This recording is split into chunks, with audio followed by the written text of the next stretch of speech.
ये देखिए, चलिए, हाँ, चलिए समझिए बात को। तो हम लोग को पता होता है पीरियोडिक टेबल में सारे एलिमेंट्स होते हैं, ठीक है, और ये सारे एलिमेंट्स हैं। अब समझिए बात को बेटा, अल्फाबेट में 26 लेटर्स हैं। Using 26 letters Harry Harry Potter का पूरा सीरीज लिख दिया गया, इतने बड़े बड़े नॉवल लिख दिए गए हैं सिर्फ और सिर्फ यूजिंग 26 लेटर।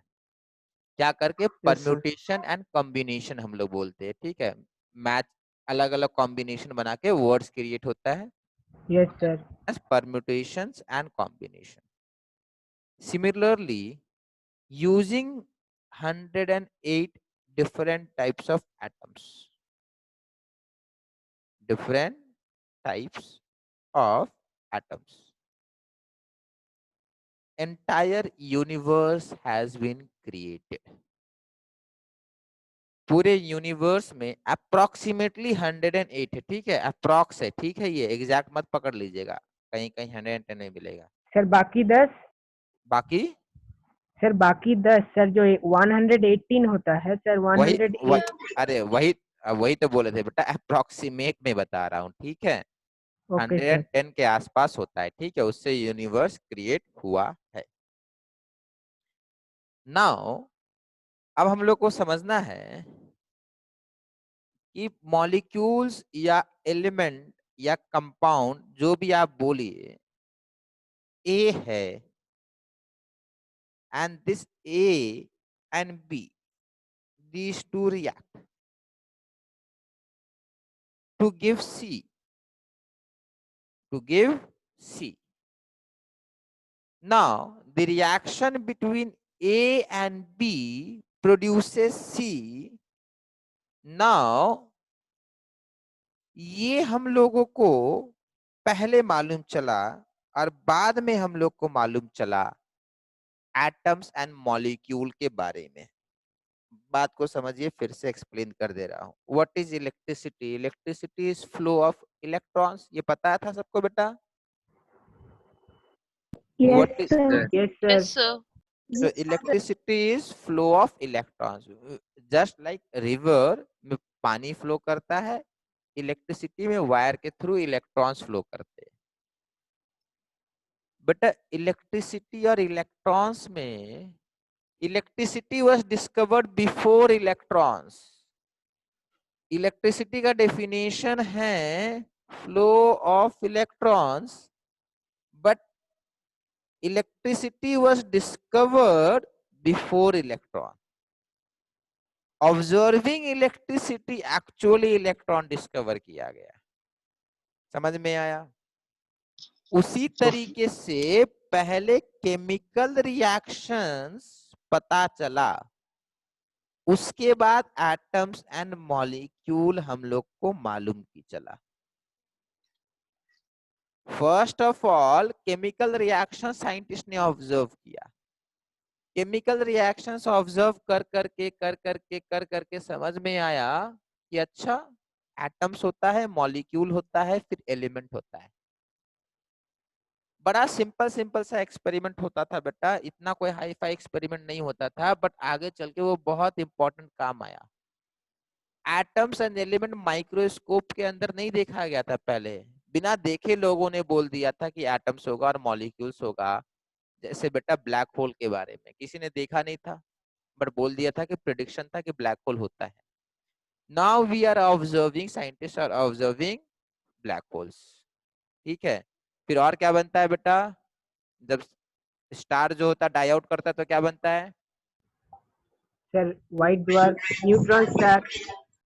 हाँ, न्यूट्रॉन स्टार। न्यूट्रॉन स्टार नहीं बेटा, सर स्टार व्हाइट जब, ड्वार्फ। क्या? Supernova, supernova. सुपरनोवा, हाँ सुपरनोवा, सुपरनोवा, ठीक है। तो अभी तक बेटा पहले देखा नहीं गया था, किताबों में बस। सर सुपरनोवा क्या है? बेटा स्टार जब मरने वाला होता है ना, डाई आउट करने वाला होता है, उसके पहले वाला स्टेट को ये बोलते हैं, ठीक है। मतलब ओके मैं ये सर। बता रहा हूँ बेटा, वी बहुत सारी ऐसी चीजें साइंस में जिसके बारे में हम लोग को देखा नहीं है हम लोगों ने, बट पहले से पता है कि ऐसा होना चाहिए। तो उसी तरीके से केमिकल रिएक्शंस पहले हो रहे थे, और with the help of chemical reactions we came to know about atoms and molecule। आप समझिए बेटा, एक बहुत सिंपल सा एक्सपेरिमेंट हुआ था, उसका बेटा इम्प्लीकेशंस बहुत आगे चल के बहुत ज्यादा बड़ा हुआ। सिंपल सा एक्सपेरिमेंट है। देखिए स्टार्टिंग में बेटा ये सब चल रहा था कि एलिमेंट वगैरह डिस्कवर किए जा रहे थे, ऑक्सीजन वगैरह डिस्कवर हो रहा था, हाइड्रोजन वगैरह आया था।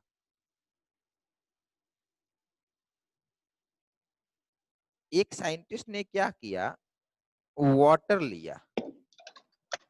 वाटर कहाँ से लिया समझिए, वाटर लेकर आए रिवर से, उसको प्यूरिफाई किया बॉइलिंग करके, ठीक है।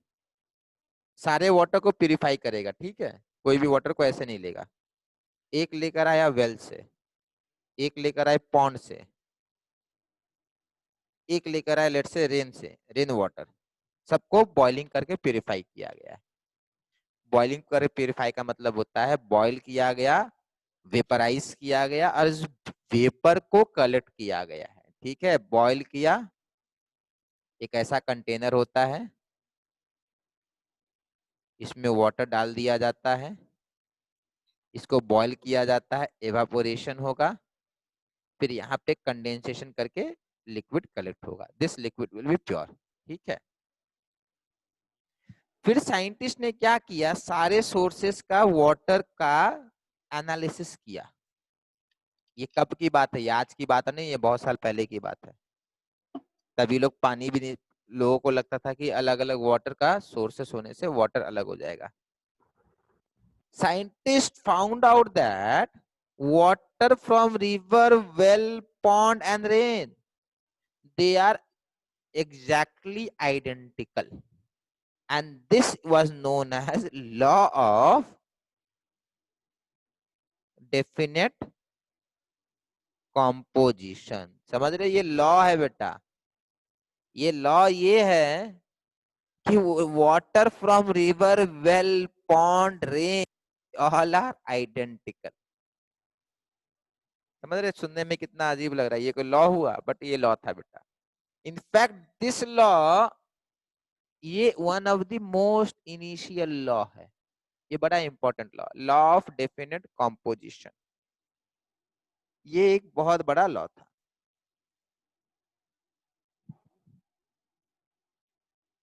ठीक है।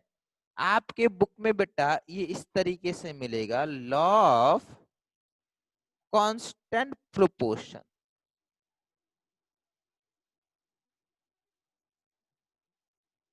Law of constant proportion. अब देखो, अब फिर साइंटिस्ट ने क्या किया, एक रिएक्शन कराया, और रिएक्शन में कुछ लिक्विड कलेक्ट हुआ, अननोन लिक्विड। इस लिक्विड का एनालिसिस किया गया, एनालिसिस के बाद मालूम चला कि इसका कॉम्पोजिशन सेम है। तो मींस ये लिक्विड कौन सा लिक्विड है बेटा, वाटर। Pure water. वाटर। समझ में आया।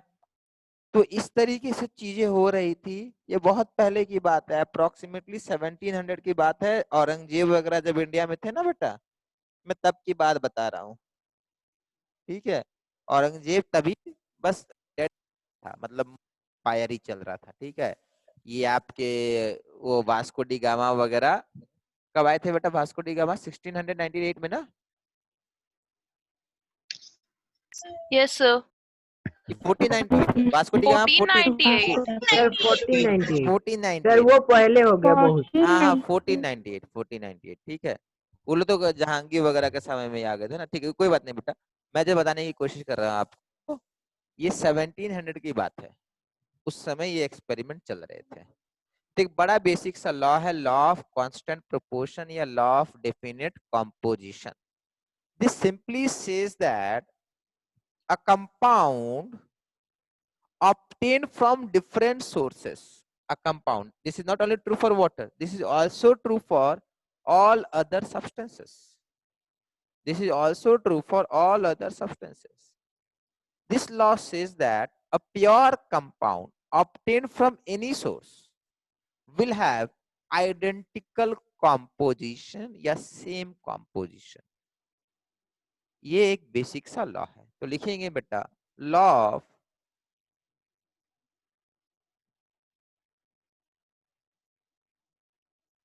Constant proportion.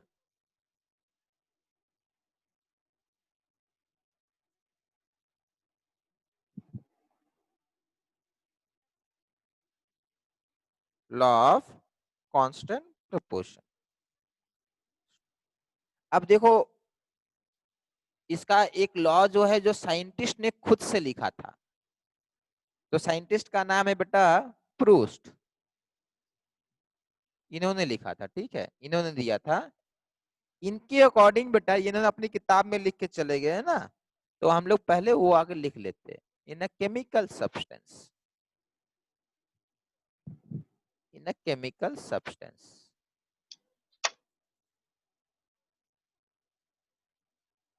the elements are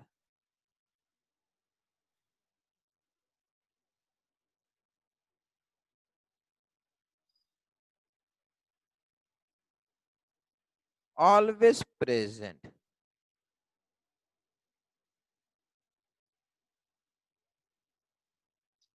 in definite proportion by mass. मास जरूरी नहीं था, बट उस जमाने के लिए बेटा मास के अलावा बाकी चीजें मेजरमेंट का नहीं होता था. फॉर एग्जांपल आज हम लोग मोल जानते हैं, मोलारिटी जानते हैं, बहुत कुछ जानते हैं, अलग अलग कंसंट्रेशन के टर्म्स जानते हैं. उस जमाने में हम लोग को इतना नहीं मालूम था, ठीक है. तो इसका मतलब क्या है समझिए. कोई भी केमिकल सब्सटेंस होगा, elements are always present in definite proportion by mass. समझिए बेटा, इसका मीनिंग सिंपल सा ये है. बेटा आप वो खाते हैं, खीर खा रहे, ठीक है, बंगाली में पाइस बोलते हैं ना. मान लीजिए खीर खा रहे हैं बेटा, आपकी मम्मी ने आज खीर बनाया और एक सप्ताह बाद खीर बनाया, क्या लगता है खीर बेटा आइडेंटिकली एग्जैक्टली सेम टेस्ट होगा या माइनर वेरिएशन हो सकता है? माइनर Minor वेरिएशन variations होंगे. वेरिएशन तो होगा ही. होगा. बट अगर आपकी मम्मी को बेटा पानी बनाने के लिए सिखा दिया जाए, बनाने के लिए, ठीक है, हाइड्रोजन और ऑक्सीजन मिला के अगर पानी बनाना है ना बेटा, वाटर बनता है यूजिंग हाइड्रोजन एंड ऑक्सीजन.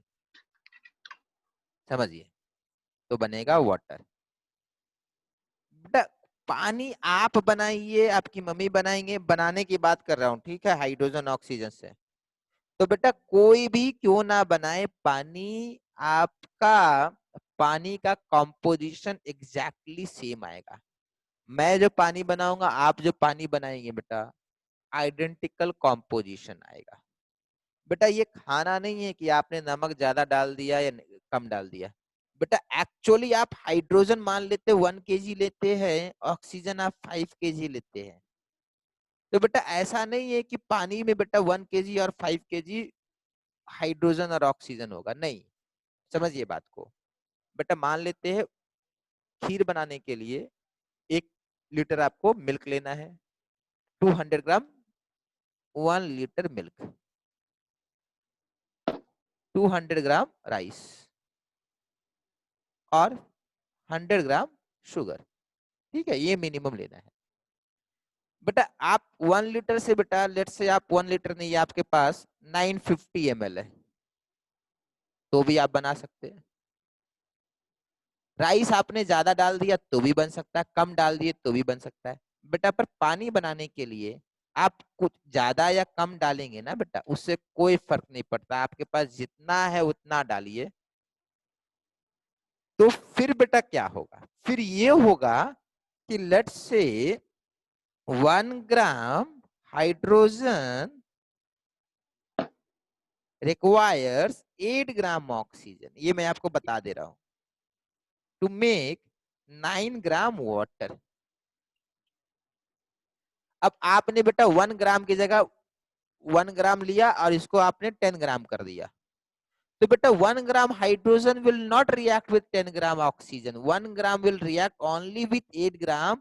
तो आपने तो 10 ग्राम लिया था, उसका क्या होगा? आपने तो 10 ग्राम लिया है, उसका क्या? बेटा 2 gram will not react, 2 gram will left unreacted. Sir excess reagent. हाँ बेटा, सर एक्सेस रिएजेंट। हाँ एक्सेस रिएजेंट हो जाएगा, ठीक है बेटा। ये केमिकल रिएक्शन में यही होता है। आप बेटा एक्स्ट्रा कुछ डाल देंगे तो ऐसा नहीं है बेटा रिएक्शन अलग हो गया, वो बेटा आपको जैसे रिएक्ट करना है वैसे ही कर रहा है, बाकी बच जाएगा। समझ में आया? ये चीज केमिकल रिएक्शन में हो रहा था। साइंटिस्ट इस बात को समझ गए थे कि खाना बनने टाइप नहीं है। तो अब लोगों को समझ में नहीं है कि ऐसा हो क्यों रहा है कि अगर 1 ग्राम के साथ 8 ग्राम लगता है तो मैंने 10 ग्राम दे दिया, तो बाकी 2 ग्राम बचे क्यों? वो क्यों नहीं रिएक्ट कर रहे? वो क्यों नहीं रिएक्ट किए? तो लोगों को समझ में आया, साइंटिस्ट को समझ में आया कि यहाँ पर कुछ फिक्स वाला सिस्टम है कि ऐसे ही होना है तो ऐसे ही होगा। तो साइंटिस्ट को समझ में आया कि कुछ ऐसा हो रहा होगा कि ज्वाइनिंग हो रही होगी, हाइड्रोजन को ऑक्सीजन से ज्वाइन करना होता होगा। एक्चुअली 2 एटम्स ऑफ हाइड्रोजन और 1 एटम ऑफ ऑक्सीजन ज्वाइन करता है। समझे बात को? वहां से उनको समझ में आया कि अंदर कुछ ऐसा होता होगा कि कुछ कॉम्बिनेशन होता होगा। अब ये हाइड्रोजन एक्स्ट्रा ले लेंगे तो, पर ये तो नहीं लिए ना बेटा, तो बच गया। समझ में आ रहा है मैं क्या बोल रहा हूँ? Yes Yes, sir. सर। ठीक है, अब मान लेते साइकिल की फैक्ट्री है। अब मान लेते कि आपके पास साइकिल की फैक्ट्री है बेटा, आपके पास 100 बेल है और बाकी सारा चीज बेटा 95 है, बाकी सारे पार्ट्स 95 है पीछे से, ठीक है? तो कितनी साइकिल बनेगी बेटा? 100 या 95? सर 95। 95. 95। बेटा अब ऐसा, हाँ, अब बेटा कोई ये मत सोचिए कि अच्छा एक साइकिल में क्या करेंगे, 2-2 बेल लगा देंगे, ऐसा नहीं होता है। एक साइकिल में एक ही बेल लगेगा। अब बोलेंगे बाहर कुछ लोग लगा लेते हैं, बेटा मॉलिक्यूल और एटम में ऐसा नहीं होता है ना, ठीक है? केमिस्ट्री में ऐसा नहीं होगा, जो रूल है वही रूल रहेगा, ठीक है? तो ये सारी चीजें साइंटिस्ट को समझ में आई कि अच्छा फिक्स्ड कुछ है, एक के साथ 2 जाएगा, एक के साथ 3 जाएगा, एक के साथ 2 के साथ 3 जाएगा। वहां से इनको समझ में आना स्टार्ट हुआ कि अंदर कुछ ऐसा हो रहा है, ठीक है? और एक बड़ा इनको इंपॉर्टेंट चीज समझ में आया कि अगर मैं 1 ग्राम और 10 ग्राम को रिएक्ट कराता हूं, अगर मैं हाइड्रोजन 1 ग्राम लेता हूं, ऑक्सीजन 10 ग्राम लेता हूं, तो मुझे वाटर तो 9 ग्राम मिला, वाटर 9 ग्राम मिला, बट लिए कितने थे बेटा? 11 ग्राम। बाकी 2 ग्राम अनरिएक्टेड ऑक्सीजन बचता है, अनरिएक्टेड ऑक्सीजन बचता है। तो यहां से और उनको एकदम कंफर्म हो गया कि nothing is being destroyed and nothing is extra is being created. The amount used in the reaction side is equal to amount produced in the product side. That means mass is conserved. Mass is conserved. If I take 11 gram of reactant, I will get 11 gram of product. उसमें से कुछ क्या होगा? Unreacted कुछ हो सकता है, कुछ अनरिएक्टेड बच सकता है। तो इससे और इनको कंफर्म हो गया कि अंदर कुछ केमिकल कॉम्बिनेशन चल रहा है और that chemical combination fixed amount में है। मतलब ऐसा नहीं है कि कुछ भी लिए और कुछ भी ऐड कर दिए, मतलब फिक्स डिस्क्रीट है, छोटे छोटे करके डिस्क्रीट है। तो यहां से इनको समझ में आया अंदर कुछ एटम्स और मॉलिक्यूल हो सकता है। यहां तक क्लियर है बेटा? Yes sir. Yes sir. ठीक है, तो ठीक है। इसके अलावा और भी कुछ लॉज है बेटा जो आगे इंपॉर्टेंट था discovery of atom and molecules में, बट आपके बुक में नहीं है, ठीक है, आपके बुक में नहीं है, बट हम लोग सारे लॉज देख लेंगे। ठीक है, नाम तो एटलीस्ट जान ही जाते हैं। तो सबसे पहला टॉपिक लिखना है लॉ ऑफ केमिकल कॉम्बिनेशन। ये बेटा आपका डाल्टन्स के लॉ से पहले का लॉ होता है। केमिस्ट्री में ये बड़ा इंपॉर्टेंट 3 इसके पार्ट माने जाते हैं।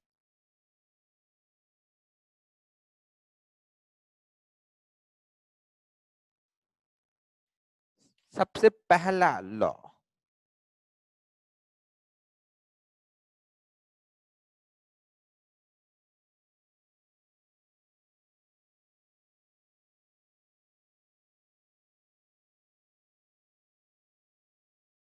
लॉ ऑफ कंजर्वेशन ऑफ मास। बेटा आज के डेट में बड़ा सिंपल लगता है, मास इज लॉ तो पहले से मालूम होगा आप लोग को।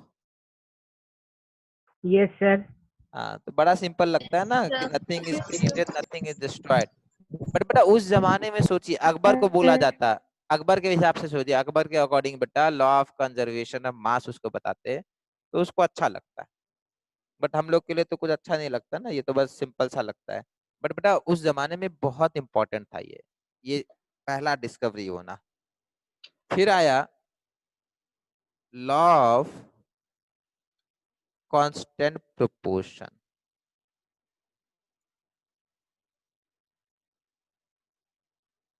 ठीक है, लॉ ऑफ कांस्टेंट प्रोपोर्शन, ये दो अपने सिलेबस में है, कंजर्वेशन ऑफ मास और कांस्टेंट प्रोपोर्शन, मतलब बुक में है। अब है law of multiple proportion.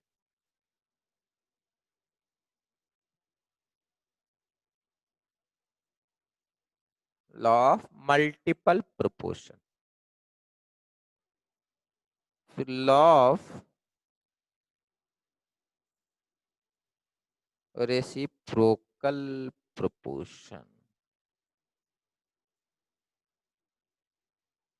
Law of reciprocal proportion,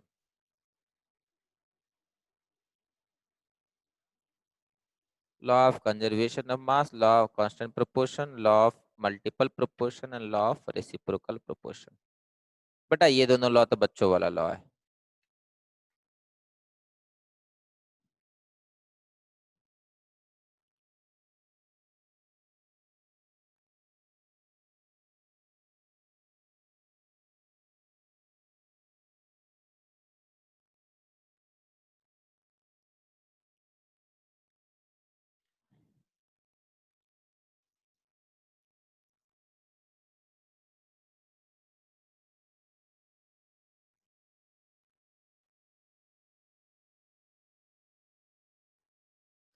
बड़ा सिंपल सा लॉ है, mass during chemical reaction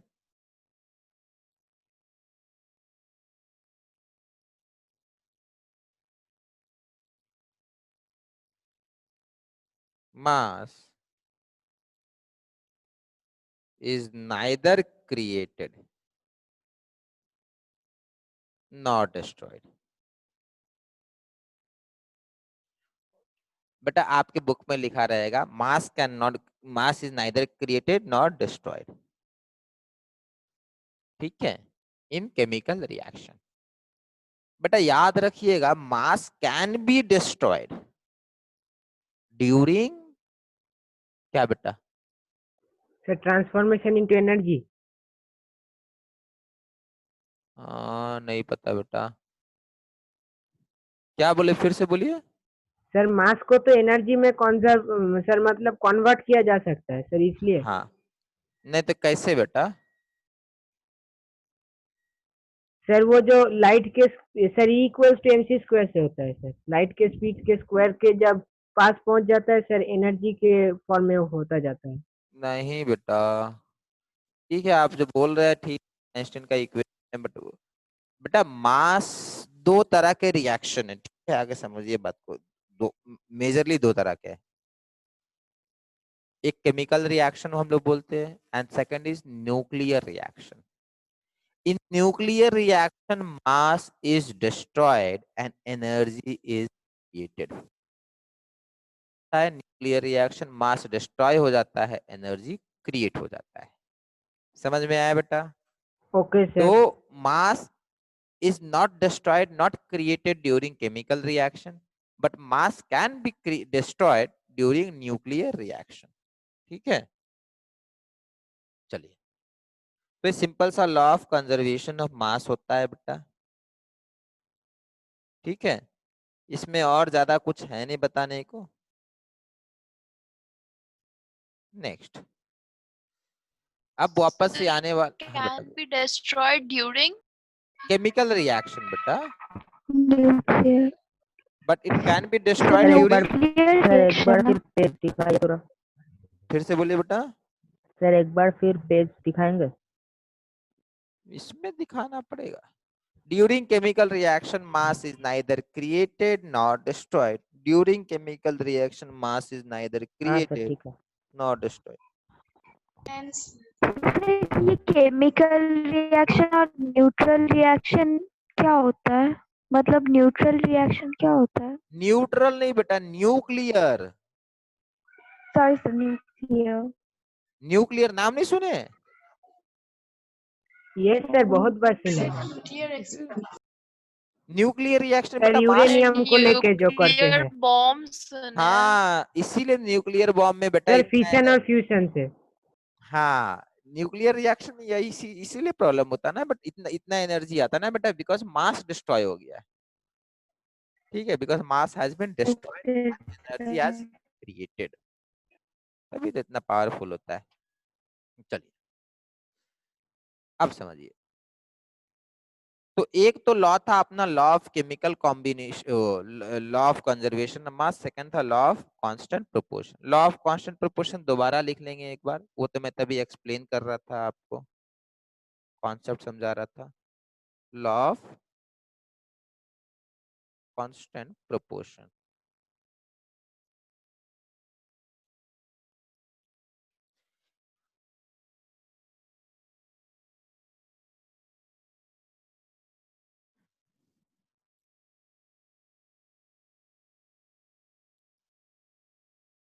simple सा है बेटा। एक तो प्रूस्ट वाला हम लोग लिख सकते थे,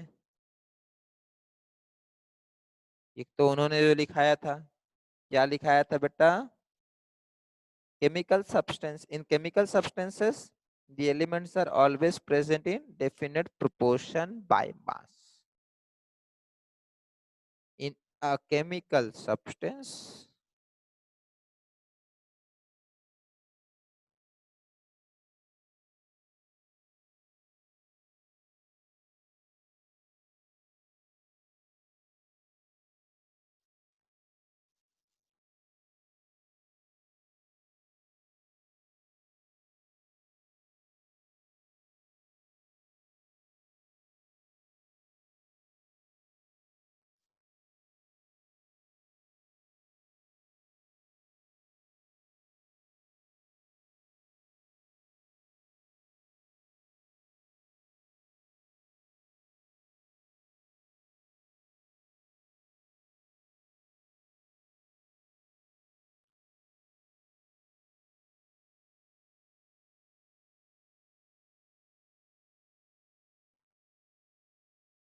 ठीक है बेटा, ये साइंटिस्ट का नाम है, ठीक है, ये प्रूस्ट का डेफिनेशन था। अगर आपको इसको अपने में लिखना है तो सीधा लिख सकते हैं, chemical substances will have same composition and is not dependent upon the source of that substance or who prepared that substance.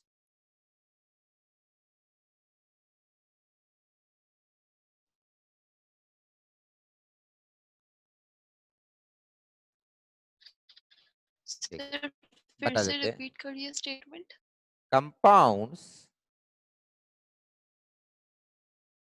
have same elements and same type of elements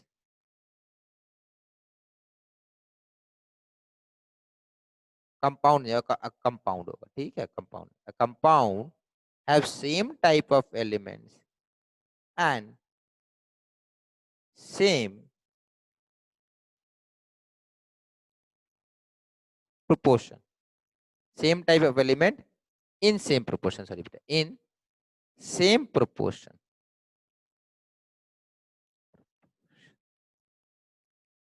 irrespective of the source of that substance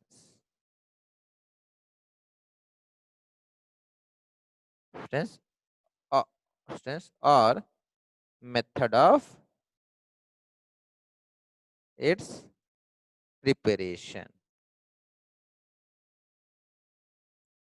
Method of its preparation. A compound have same type of elements in same proportion, irrespective of the source of that substance or method of its preparation. For example बेटा, पानी ले लीजिए, water, hydrogen और oxygen का percentage जो है बेटा, वो हमेशा आपका फिक्स आएगा, हमेशा आपका एक ही आना है, एग्जैक्टली सेम आएगा. फॉर एग्जाम्पल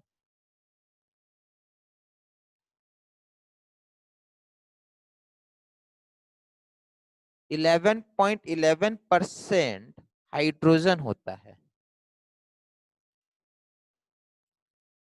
ठीक है, 11.11% हाइड्रोजन होगा, और इसमें से आप 100 माइनस कर दीजिए तो आपको वो मिल जाएगा, ऑक्सीजन.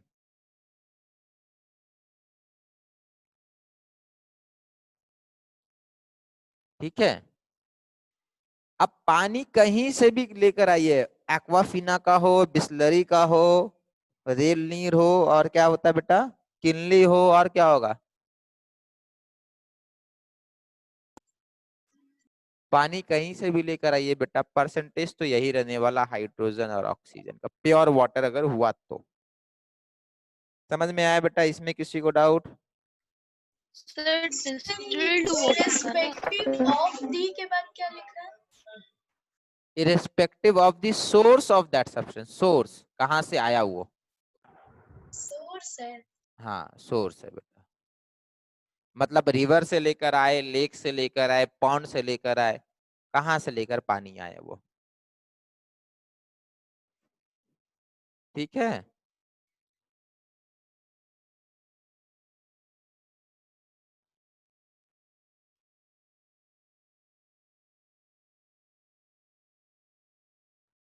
क्लियर है बेटा? Yes, sir. Yes, sir. अब देखो आपके बुक में रहेगा बेटा कि based on these two law Dalton's ने अपना एटॉमिक थ्योरी प्रपोज किया. एक्चुअली डाल्टन्स ने सिर्फ ये दो थ्योरी नहीं था बेटा, वहां जो लिखाए थे ना बाकी सारे, बेस्ड ऑन दीज 4 लॉज ही proposed his own atomic theory. समझ में आया? पर हम लोग को समझना सिर्फ 2 से किया है, आपके लेवल के हिसाब से. अब समझिए बात. डाल्टन को कुछ कुछ समझ में आ रहा था मल्टीपल प्रोपोर्शन वगैरह से कि ऐसा कुछ होगा. देखिए मल्टीपल प्रोपोर्शन से हाँ, ऐसे समझिए. तो डाल्टन proposed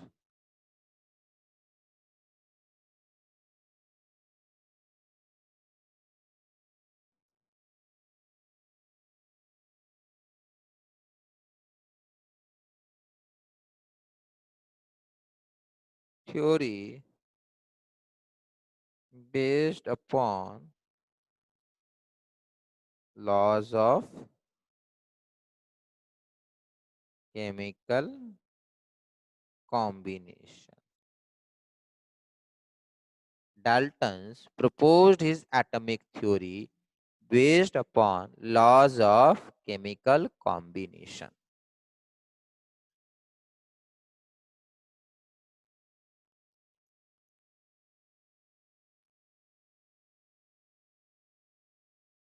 अब इन्होंने बेटा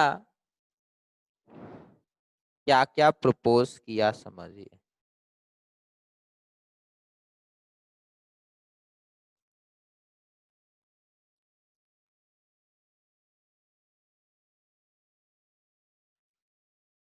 डाल्टन्स एटॉमिक थ्योरी, बेटा डाल्टन्स एटॉमिक थ्योरी समझिए बेटा, वहां क्या था, लॉज ऑफ केमिकल कॉम्बिनेशन, और यहाँ थ्योरी है बेटा। बहुत सारी चीजें ना थ्योरी होगा, बहुत सारी चीजें आपका लॉज होगा। फिजिक्स में बेटा थ्योरी नहीं होता, फिजिक्स में लॉ होता है। Newton first law, second law, third law. बेटा एटॉमिक थ्योरी का नाम सुने कुछ, एक आध एटम का थ्योरी का नाम? हाँ सर। कौन सा? No, sir. नील बोर्स थ्योरी, रदरफोर्ड थ्योरी। बेटा हाँ सर, हमेशा वो ध्यान सुने सर, रखिएगा ये, सोमरफील्ड थ्योरी। हाँ बेटा ये सारी थ्योरी है, लॉ नहीं है। सर क्योंकि ये प्रूव नहीं किया गया है। नहीं, प्रूव कर दिया गया बेटा। देखिए बेटा थ्योरी में और लॉ में अंतर ये हो जाता है ना, लॉ में बेटा आपको एक्सेप्शंस नहीं मिलेगा, लॉ में एक्सेप्शन नहीं रहेंगे। लॉज जो होता है एकदम परफेक्ट होता है, उसमें ऐसा नहीं है कि न्यूटन थर्ड लॉ बेटा चेंज हो जाएगा, या मतलब आपके लिए अप्लाई करेगा और मेरे लिए अप्लाई नहीं करेगा। अप्लाई करना है तो सबके लिए करेगा, वरना नहीं करेगा। समझ में आया? तो थ्योरी और लॉज में माइनर ने काफी अंतर है। लॉज में कोई लूपहोल नहीं होता, लॉज में इफ एंड बट्स नहीं होते। न्यूटन थर्ड लॉ मतलब न्यूटन थर्ड लॉ है। एटॉमिक थ्योरी है, उसके बाद आपका रदरफोर्ड थ्योरी, उसके बाद आपका का थ्योरी था, मॉडल ऑफ एटम। ये सारी थ्योरी क्या होता है समझिए, they will try to explain the observation. मान लीजिए कोई चीज ऐसा क्यों है, तो हम लोग उसको एक्सप्लेन करने के लिए कुछ प्रपोज करते हैं। फॉर एग्जाम्पल आपको और भी यूनिवर्स है या नहीं है बेटा, इसके बारे में हम लोग कुछ थ्योरी दे रखे हैं कि इसके अलावा यूनिवर्स होगा या नहीं होगा।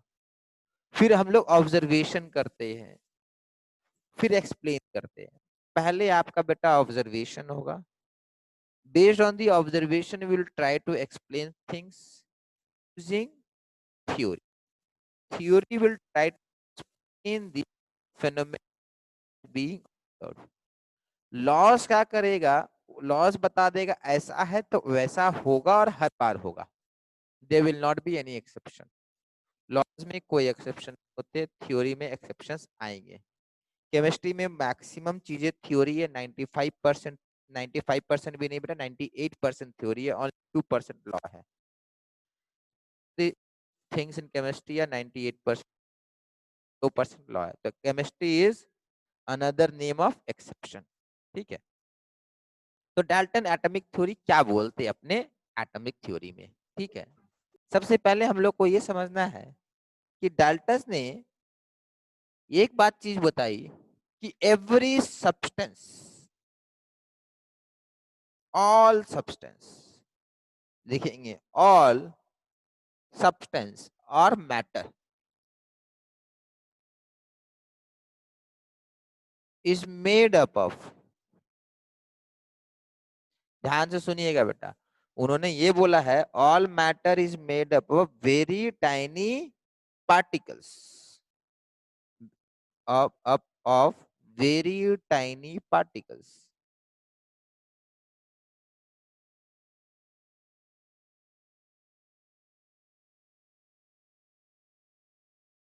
called atoms, and they participate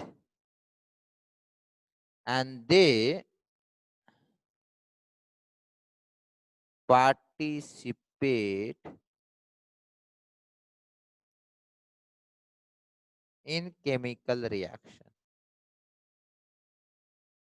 So who are participating in chemical reaction? Atoms are participating in chemical reaction. अभी आप लोग को पता इलेक्ट्रॉन होता है, प्रोटॉन होता है, न्यूट्रॉन होता है, ठीक है, तभी लोगों को नहीं मालूम था, तभी तो एटम के बारे में सोचना ये बड़ा बात था।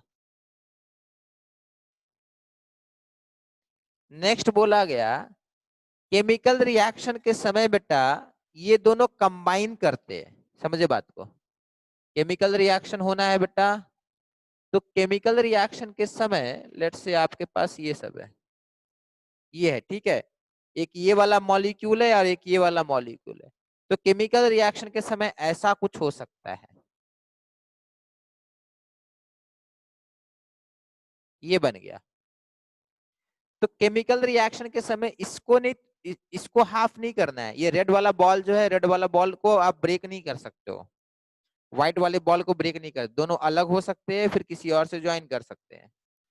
तो डाल्टन ने ये बात बताई कि can not break these atoms during chemical reaction, atoms में एक्सचेंज इटसेल्फ विथ, या मतलब ये समझिए एटम अपना पड़ोसी या नेबर को बदल सकता है, किसी और के साथ बॉन्ड बना सकता है, मतलब during chemical reaction atoms are not broken, ठीक है। तो लिखेंगे नेक्स्ट पॉइंट बेटा, atoms are indivisible, atoms are indivisible,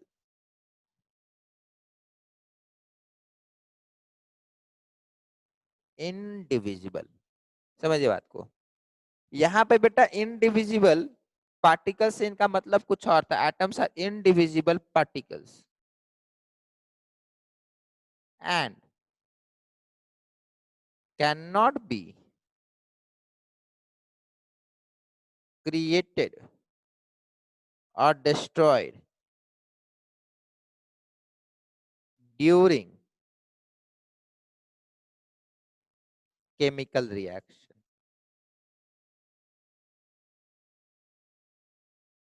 Atoms are indivisible particles and cannot be created or destroyed during chemical reaction.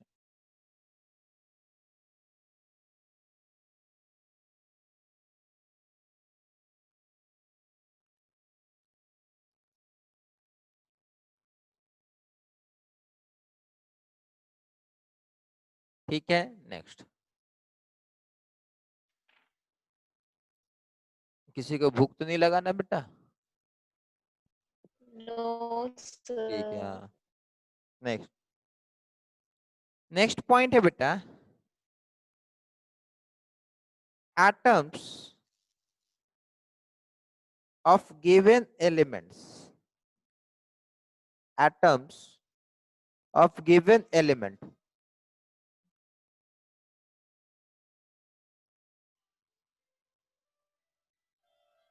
atoms of given element are identical, atoms of given element are identical in mass, अच्छा यहाँ in mass and chemical properties। बेटा यहाँ पर मास है, हम लोग physical properties and chemical properties भी बोल सकते हैं। मतलब बेटा हाइड्रोजन का एक एटम दूसरे एटम से सेम आएगा, for example let's say these two are atoms of oxygen, so this atom of oxygen and this atom of oxygen will be identical in mass and chemical properties।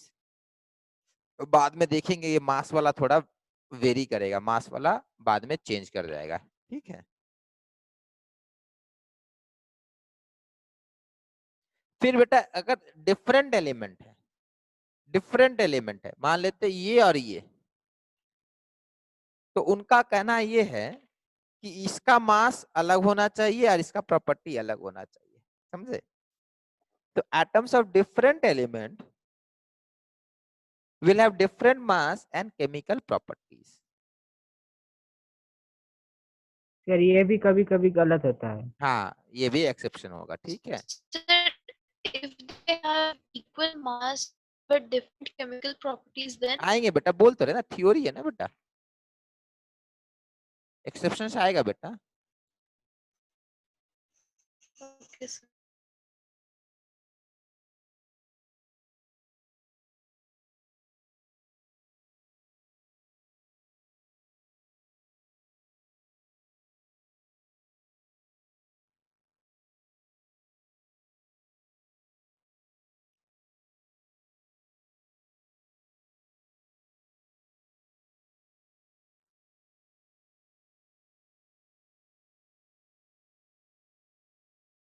Next वाला बड़ा important है, यहीं पे बोल दिया गया था, सेकंड वाले पॉइंट पे ही बोल दिया गया था कि atoms do not divide. Means बेटा रेड को व्हाइट से कंबाइन करना है ना, तो either one red can combine with one white, two red can combine with two white, one white, और two red can combine with two white. Means जो combining होगा वो बेटा सिंपल होगा, वन से टू, टू से वन, वन से five, two से five. Combination of atom must take place in whole number. मतलब इसमें इतना सारा एटम है ना बेटा, फ्रैक्शन में कोई एटम नहीं आया है, कोई फ्रैक्शन का 0.7 फ्रैक्शन नहीं है, या तो एटम का पूरा पार्ट होगा या नहीं होगा। तो उन्होंने बोला है atoms combine in whole number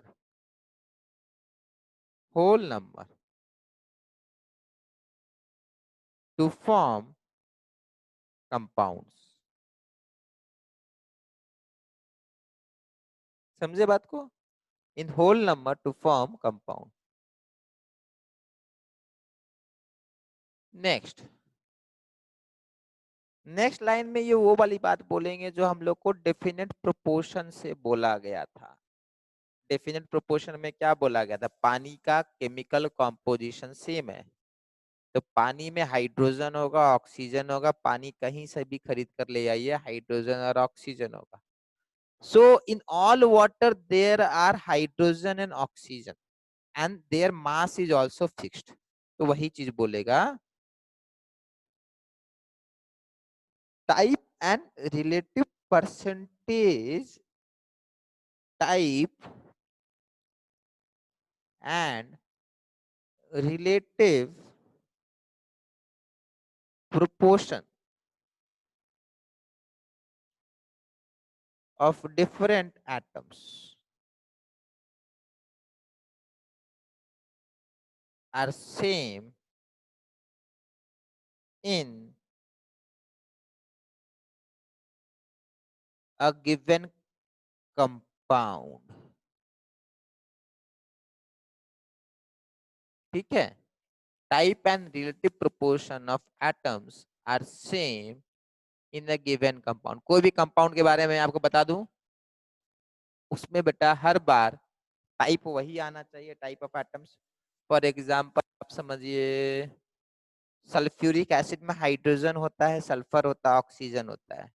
sulphuric acid कहीं से भी लेकर आइएगा यही रहेगा बेटा।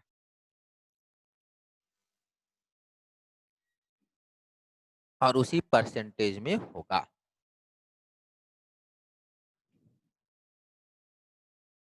समझ में आया बेटा?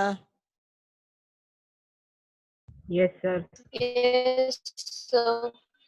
एटम को बेटा हम लोग टुकड़े नहीं कर सकते हैं, बड़ा छोटा काट नहीं सकते हैं नाइफ से। तरबूज से समझिए बेटा, तरबूज आपको लेना है तो पूरा लीजिए, ठीक है।